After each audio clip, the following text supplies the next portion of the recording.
No, not yet. We're working him back in. We worked him back in, and we're starting to work him, today. So we'll have to see what the week brings. So how's he running? He was really spent most of the day with Pat today and with the trainers. Yeah. When exactly did he tweak that? I think it was on the deep ball we threw to him. Okay. That was. It would have been there in the third quarter. Sorry, I believe second it half. was. Yeah. But it doesn't appear like it's serious damage. No, we know it's not that. How involved was he in the game plan?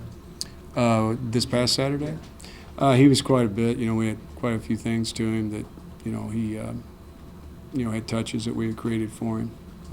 This part you want to use his skill set. We had him as a receiver and then using him as a runner also. How many plays was he on? You know what? I'd have to ask Les to tell you exactly. How many he actually got in the game. The atmosphere only kind of ratchets up this week, Mm-hmm. in terms of a profile game Right. for Tyrone. Just what have you seen out of him the last 48 hours?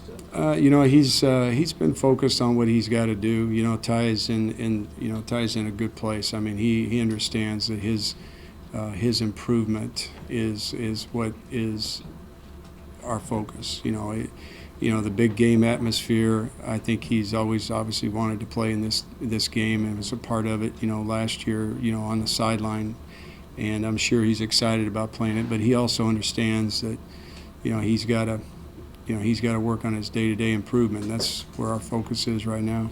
You said he had trouble making some of the reads, even though they showed him the same look over. Right. How concerned was that? It's not. I think he, Ty, just getting his eyes focused. Getting his eyes focused where they need to be. I mean, I have a method in which I teach him, and he got off of that, and he's been doing that really well. And he started looking around and just got out of sorts, and we've got him reeled back in.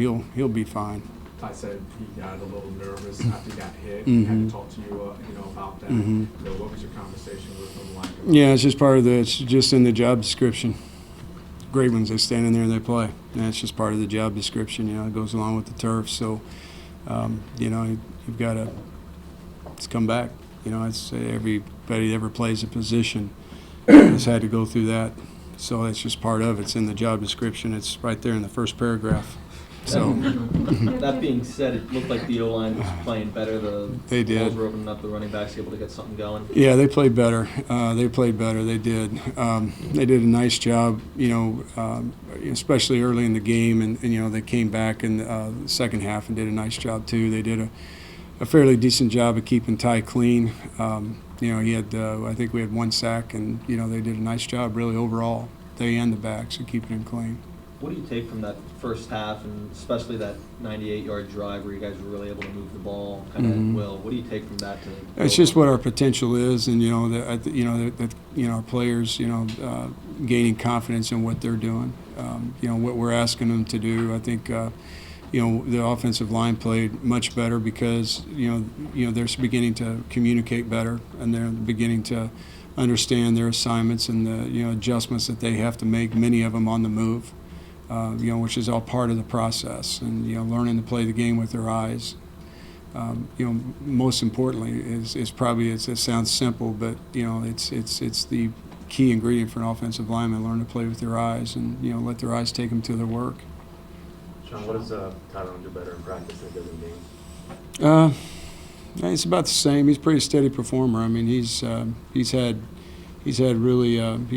outstanding days in practice. He's pretty solid all the way around. So what we see on Saturday is what you see Monday, Tuesday, Wednesday? We get a chance to put him through a lot of testing situations because we do all of our work is basically situational work, and we get to see one of the biggest things for a quarterback, or really anybody, is you'll practice. The way you practice is the way that you play, and Ty obviously has played.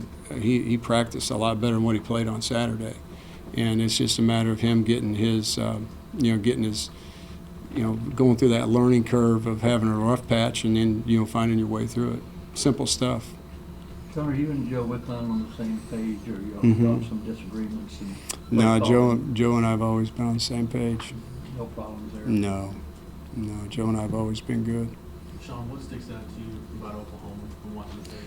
I think they've got a really nice scheme that highlights their players. They've got obviously good football players on that side of the ball, and they've got a really good scheme that highlights those guys. They do a nice job with the things that they built that defense to play against speed offenses and play in this league. So it looks simple, but yet it's very well put together. I'm impressed with the way it's put together.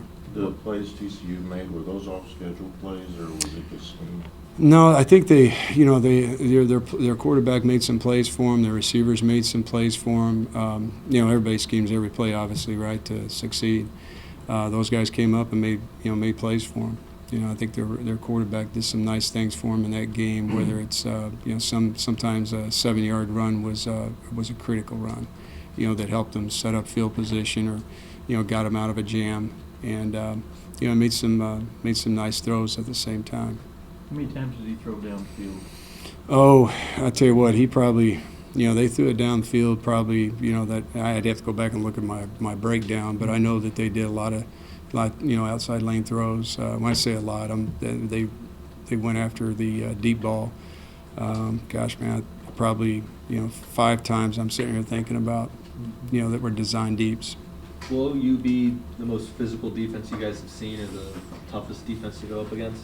Obviously I don't know what's coming down the road, but they are that. They're a good defense. Sean, with Ty's inexperience and they're still trying to figure out things on the offensive line, is the challenge still trying to find, whether it's a package of base plays or whatever, just trying to find something that this offense can hang its hat on? We're still trying to, we're developing an offensive line. We're still working with those guys, and we're developing a quarterback. Those are the things that we have to work on. We're lucky enough to have some receivers around them that have experience, and tailbacks and tight ends, and those are the 2 most critical positions. You look in football, anytime that you see a team go through a quarterback transition, there's always growing pains. Same thing for the offensive line, because of the significance of both positions on the football field. So it's part of the process that you got to work through. Do you rethink the goal line situations because of the botch snaps the past 2 weeks? Yeah, it's Shotgun.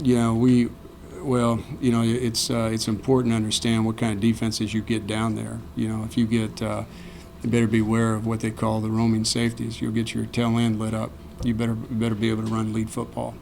So that means that you're going to have to. It doesn't mean you always have to be underneath the center to do that. But you have to have lead football down in that area of the field, because many of the teams that we'll face in this league and or in college football play quarters, which allow them to get safeties and the run fits, and those are free hats. So you better have a lead concept of some sort where you can take care of those guys, because if you don't, they got free hit on the ball. One thing about Ty, when he comes off the field and he puts on headphones, I know you're probably part coach, part psychologist. You're having to do all this stuff talking to him. How does he take coaching and all that during breaks? He's great. I always ask him what he's seeing. I don't tell him. I let him tell me. And of course, I have a sheet sitting in front of me that tells me everything that happened. Right. So I just verify that he's seeing what is really going on out there on the field. And, then he can articulate his decisions back to me, why he's done the thing, made the decisions he's made. And if there's an error in his decision, it's easy to get to it. Help him see what he didn't, maybe see. But you never feel like, why didn't you see that? Or he's not seeing something? No, because I understand the process of developing a quarterback. I've been doing it for a long while now. Right. It takes a little bit. Some guys, see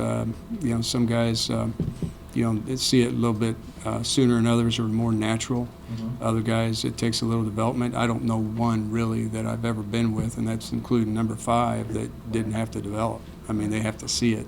You're going to see in college football, you're going to see multiple different styles of coverage. There's nobody going to sit still and just play one coverage. And that's the biggest transition for these guys who are coming from high school to college. They may have seen maybe 2, maybe 3 coverages in a game. Now they're coming in, they're seeing multiple coverages, and they're seeing multiple pressures out of those coverages. So, you know, in order for the game to slow down for a player, he needs experience. You know, it takes a lot of due diligence on my part, his part, our part. Zach, for two last ones, how close do you think this offense is to scoring the points that you're going to need to win games? Yeah, it just, you know, we're a work in progress, man. You know, we're not running the style that we want to run. We're just having to, every week we're having to continue to develop our guys and push a little bit forward, a little bit more forward. You know, there's always a set of issues that we deal with each week, whether it be our issues or issues that a defense gives us. So, you know, until we can get, you know, we've been in constant transition since the beginning. You know, since the beginning of the season, I'm talking about. What is the style you want to run? I want to run what we ran at Louisville. You know, I want to get after people that way. So it's you know, we've a little bit, you know, the thing that we have this, you know, we know that we want to add to that is the things that I know, you know, Joe's got a great hand at, and that's the read aspect. And, you know, we think we have those kind of players is why. And, you know, that's an important part because it also helps to, you know, balance up what you do offensively. Is this kind Last of give you one? dust off trick plays and take chances because you're having trouble scoring? Yeah, you always got to have some of those in your hip pocket when you're developing guys, Yeah. no doubt. You haven't shown many of those yet. You say them. Well, it depends on what you call them, though. You know, we've run, you know, some reverses, and, you know, I mean, you can't get, you know, you got to watch, you know, how much you do. We always have, you know, what we would call, you know, the next step off of a play that's a little bit different. It's just different. You may not see it because, you know, it's not maybe your typical double reverse pass, you know, that kind of stuff. It's things that are incorporated inside a base scheme that allow you to take advantage of, you know, coverage or a linebacker or what they're doing, really, Throwing basically your fullback, coverage. I mean. Yeah, that was pretty neat. Yeah.